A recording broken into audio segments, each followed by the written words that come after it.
There are moments in football when logic disappears. Moments when history doesn't matter.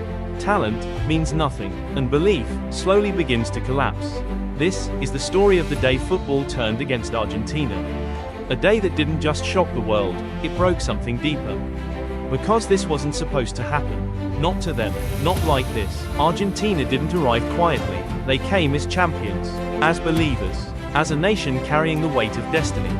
Unbeaten, confident, untouchable, a team that had rediscovered its soul. A squad that no longer depended on magic alone, but on unity, discipline, and something far more dangerous, certainty. And at the center of it all, his time. Everything was aligned. The stage was perfect.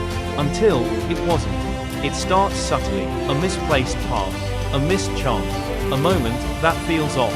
At first, no one panics. Because great teams don't fall apart. Right, but football has a way of whispering warnings before it starts screaming. And Argentina didn't listen. The game begins to change. Not dramatically, but enough.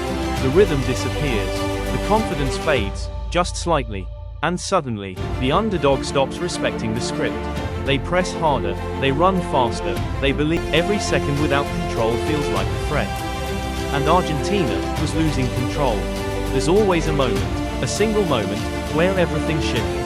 One pass, one run, one finish, and just like that, the stadium changes. The noise becomes confusion. The confidence turns into doubt. Argentina isn't just behind, they're exposed. For the first time in months.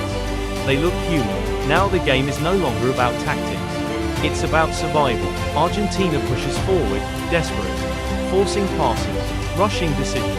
And the more they try to fix it, the worse it becomes. Because football, at its cruelest, doesn't reward desperation, it punishes it.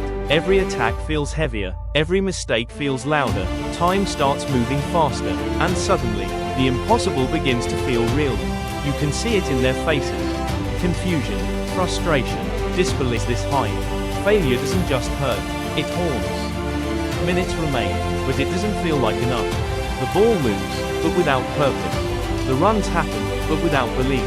And somewhere in the chaos, you realize something chilling. Argentina isn't just losing the game. They've lost themselves. Argentina that day. It rejected them, but here's the truth most people miss. This wasn't just about one match. It was about pressure, expectation, the fragile nature of dominance. Because in football, the higher you rise, the harder reality hits when you fall. And on that day, Argentina didn't just lose control. They lost the illusion of invincibility. But maybe, that's what makes football so powerful. Not the victories, not the trophies, but the moments when everything goes wrong, and the world watches. Because sometimes, you need to break, before you can become something greater. And sometimes, football has to turn against you, before it gives you everything. This was the day, football turned against Argentina, and nothing was ever the same again.